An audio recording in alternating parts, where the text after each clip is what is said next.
የትራምፕ ዛቻ ቀጥሏል። ኢራን በከባድ ጨለማ ተውጣለች። አሜሪካና ኢራን መካከል ያለው ከፍተኛ ውጥረት ከቀን ወደ ቀን ከጊዜ ወደ ጊዜ በእጅጉ እየተጋጋለ ቀጥሏል። በአሁኑ ሰዓት በአውሮፓውያኑ አቆጣጠር መጋቢት 2026 በኢራንና በአሜሪካ መካከል ያለው ግንኙነት እጅግ አስከፊ ደረጃ ላይ ይገኛል። ሁለቱ ሀገራት በቀጥታ ወታደራዊ ግጭት ውስጥ የገቡ ሲሆን ሁኔታው የ2026ቱ የኢራን ጦርነት ተብሎ ሊጠራ በሚችል ደረጃ ላይ ደርሷል። ዋና ዋና ወቅታዊ ጉዳዮችን በእጅጉ አነጋጋሪ ናቸው። እነዚህ ዋና ዋና ከተባሉ ጉዳዮች ውስጥም ወታደራዊ ግጭትና ኦፕሬሽን የመጀመሪያው ነው። የአየር ድብደባ በከፍተኛ ሁኔታ እየተፈጸመ ነው። አሜሪካ ከእስራኤል ጋር በመሆን በኢራን የኒውክሌር ተቋማት፣ በሚሳኤል ማምረቻዎችና በወታደራዊ መሰረተ ልማቶች ላይ ተከታታይ የሆኑ መጠነ ሰፊ የአየር ድብደባዎችን እያካሄዱ ነው። ይህ ዘመቻ በእጅጉ አስደንጋጭና ከፍተኛ ስጋትን የደቀነ ነው። የኢራን አጸፋዊ እርምጃም የዋዛ የሚባል አይደለም። ኢራንን በበኩሏ በመካከለኛው ምስራቅ በሚገኙ የአሜሪካ የጦር ሰፈሮችና በባሕረ ሰላጤው ሀገራት ላይ የድሮንና የባሊስቲክ ሚሳይል ጥቃቶችን በመሰንዘር አጸፋ እየመለሰች ነው። ሌላኛው የፖለቲካ መራር ለውጥና አለመረጋጋት ነው። የከፍተኛ መሪዎች ሞት ከፍተኛው ስጋት ነው። እንደ ዓለም አቀፍ መገናኛ ብዙሃን ዘገባዎች ከሆነ የኢራኑ የበላይ መሪ አያቶላ አሊ ካሚኒ በየካቲት ወር መጨረሻ ላይ በተሰነዘረ ጥቃት መገደላቸውን ተከትሎ በአገሪቱ ከፍተኛ የስልጣን ክፍተትና ሽኩቻ ተፈጥሯል። የውስጥ ተቃውሞ በእጅጉ በርክቷል። በኢራን ውስጥ ከጦርነቱ ጋር ተያይዞ በስርዓቱ ላይ ከፍተኛ የህዝብ ተቃውሞና አለመረጋጋት እየታየ ነው። ሌላኛው የዲፕሎማሲ ጥረቶች ናቸው። የተኩስ አቁም ሙከራ በተደጋጋሚ ቢደረግም የተሳካ አይመስልም። አሜሪካ ባለ 15 ነጥብ የተኩስ አቁም የሰላም እቅድ ብታቀርብም የኢራን መንግስት እስከ መጨረሻ ድል እንዋጋለን በማለት ውድቅ አድርጎታል። የአደራዳሪዎች ሚናም ውሃ የበላ ይመስላል። እንደ ፓኪስታንና ኦማን ያሉ ሀገራት በሁለቱ ወገኖች መካከል ድርድር እንዲጀመር ጥረት እያደረጉ ቢሆንም እስካሁን በሁለቱም በኩል ወደ ስምምነት ለመምጣት ፍላጎት አልታየም። የኢኮኖሚ ማዕቀብ ሌላኛው ችግር ነው። አሜሪካ በኢራን ላይ የጣለችውን የከፍተኛ ጫና ፖሊሲ አጠናክራ ቀጥላለች። በተለይም የኢራንን የነዳጅ ሽያጭ ለማዳከም በጥቁር ገበያ ላይ ያነጣጠሩ አዳዲስ ማዕቀቦችን ጥላለች። በአጠቃላይ ሁኔታው ከቀላል ውጥረት አልፎ ወደ ግልጽ ጦርነት ተሸጋግሯል። አሜሪካ በኢራን ላይ የስርዓት ለውጥ እንዲመጣ የምትፈልግ በሚመስል መልኩ ወታደራዊ እርምጃዋን እያፋጠነች ሲሆን፣ ኢራን ደግሞ በከፍተኛ ወታደራዊ ውጥረትና በውስጥ ፖለቲካ ቀውስ ውስጥ ትገኛለች። አሁን ያለው ጦርነት በመላው ዓለም በተለይም በኢኮኖሚውና በወታደራዊ ስትራቴጂ ላይ ከፍተኛ ለውጥን እያመጣ ነው። በአሁኑ ሰዓት ግጭቱ በሶስት ዋና ዋና ግንባሮች ላይ ትኩረቱን አድርጓል። የአየር ላይ የበላይነት የአሜሪካና የእስራኤል አየር ኃይሎች የኢራንን የራዳርና የጸረ አውሮፕላን መከላከያ ዘዴዎችን በከፍተኛ ሁኔታ አዳክመዋል። ይህም አሜሪካ የፈለገችው ቦታ ላይ ጥቃት እንድታደርስም እድል ሰጥቷታል።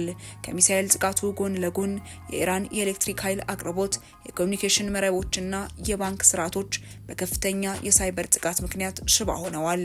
አሜሪካና አጋሮቿ የሆርሙዝ የባህር ወሽመጥን ለመቆጣጠር ከፍተኛ ጥረት እያደረጉ ነው። ኢራን ይህንን ወሳኝ የንግድ መስመር ለመዝጋት የባህር ውስጥ ፈንጂዎችንና ትናንሽ ፈጣን ጀልባዎችን እየተጠቀመች ትገኛለች። የነዳጅ ገበያና የኢኮኖሚ ተጽዕኖ ሌላኛው ግለት ነው። የጦርነት በዓለም አቀፍ ደረጃ የነዳጅ ገበያ ላይ የፈጠረው ድንጋጤ ቀላል የሚባል አይደለም። የሆርሙዝ ወሽመጥ የጦር ቀጠና መሆኑን ተከትሎ የነዳጅ ዋጋ በአንድ በርሜል ከ$150 በላይ ደርሷል። ይህም በሁሉም ሀገራት የትራንስፖርትና የሸቀጦች ዋጋ እንዲንርም አድርጎታል። ከሳውዲ አረቢያና ከተባበሩት አረብ ኤምሬቶች የሚወጣው ነዳጅ በኢራን ሚሳኤሎች ስጋት ውስጥ በመውደቁ ዓለም አቀፍ የነዳጅ አቅርቦት በከፍተኛ ሁኔታ ቀንሷል። የአክሲዮን ገበያ በጦርነቱ ስጋት ምክንያት በዓለም ዙሪያ ያሉ የአክሲዮን ገበያዎች ከፍተኛ ውድቀትን እያሳዩ ነው። በተለይም በቴክኖሎጂና በኢንዱስትሪ ዘርፍ ያሉ ኩባንያዎች ዋጋቸው በእጅጉ ቀንሷል። ወደፊትም በርካታ ስጋቶች እንደ ትንበያ ይነገራሉ።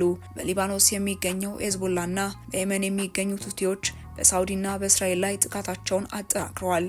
ይህም ጦርነቱ ወደ ጎረቤት ሀገራት የመስፋፋት እድሉን ሰፊ አድርጎታል። የስደተኞች ቀውስ ሌላው ትኩሳት ነው። ከኢራን ወደ ጎረቤት ሀገራት ቱርክና ኢራቅ የሚፈልሰው የሰው ኃይል መጨመር ቀጠናዊና ማህበራዊ ቀውስ እየፈጠረ ይገኛል። የኢራንና የአሜሪካ ጦርነት በሁለቱ ሀገራት ብቻ የተገደበ ሳይሆን የዓለምን የፖለቲካ ሚዛን የቀየረ ክስተት ሆኗል። በተለይም ሩሲያና ቻይና በዚህ ግጭት ውስጥ ያላቸው ሚናና የያዙት አቋም ለዓለም ሰላም ወሳኝ ሆኗል። ሩሲያ በአቋሟ ወታደራዊ ድጋፍና ስልታዊ አጋርነቷን ስታሳይ ሩሲያ ከኢራን ጋር ያላትን ጥብቅ ወታደራዊ ግንኙነት በመጠቀም የሚከተሉትን እርምጃዎች እየወሰደች ነው። የመጀመሪያው የመከላከያ ድጋፍ ነው። ሩሲያ ለኢራን እጅግ ዘመናዊ የሆኑ የራዳርና የጸረ አውሮፕላን ሚሳኤል መከላከያዎችን በድብቅ እያቀረበች እንደሆነ ይናገራል። ሌላኛው ዲፕሎማሲያዊ ከለላ ነው። በተባበሩት መንግስታት ድርጅት የጸጥታው ምክር ቤት አሜሪካ በኢራን ላይ የምታሳልፋቸውን ማናቸውም ውሳኔ በቬቶ ውድቅ በማድረግ ላይ ትገኛለች። ሌላኛው የኃይል ሚዛን ነው። ሩሲያ የጦርነት አሜሪካን በመካከለኛው ምስራቅ ረግረግ ውስጥ እንድትሰምጥና ትኩረቷ ከዩክሬን ግንባር እንዲቀንስላት እንደ መልካም አጋጣሚ እየተጠቀመችበት ነው። ሁለተኛው የቻይና አቋም ነው። የኢኮኖሚ ዋስትናና የሰላም አደራዳሪነት ቻይና በአቋሟ ያንጸባረቀቻቸው ጉዳዮች ናቸው። ቻይና ከሩሲያ በተለየ መልኩ ጥንቃቄ የተሞላበት ግንኙነትን እያደረገች ነው። ቻይና የኢራን ትልቁ የነዳጅ ደንበኛ በመሆኗ ጦርነቱ የኢኮኖሚ እድገቷን አደጋ ላይ ጥሎታል። በዚህ ምክንያት አሜሪካ የዓለም አቀፍ ሕግን ጥሳለች ስትል ትከሳለች። አሜሪካ የጣለችውን ማዕቀብ በመጣስ ቻይና ከኢራን ጋር ያላትን የንግድ ልውውጥ በራሷ ገንዘብ ዩዋን በማድረግ የኢራን ኢኮኖሚ ሙሉ በሙሉ እንዳይፈርስ እየደገፈች ነው። ቻይና ራሷን እንደ ሰላም ወዳድ ኃይል በመሳል ግጭቱ በንግግር እንዲፈታ ግፊት እያደረገች ነው። ይህን የምታደርገው አሜሪካ በቀጠናው ያላትን ተጽዕኖ ለመቀነስ ነው።